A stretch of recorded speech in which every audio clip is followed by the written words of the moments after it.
আজকে তোমরা দেখছো, সারা পৃথিবী দেখছে, একজন 33 বছর বয়সের যুবক, এই যুবক ইমানদার ছিল।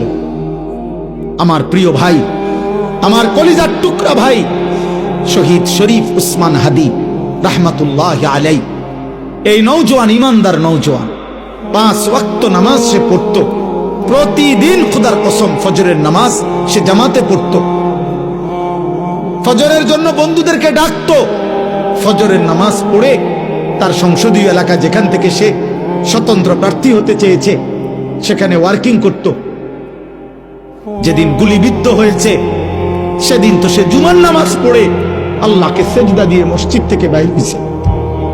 এর কিছুক্ষণের মধ্যেই সে গুলিবিদ্ধ হয়েছে।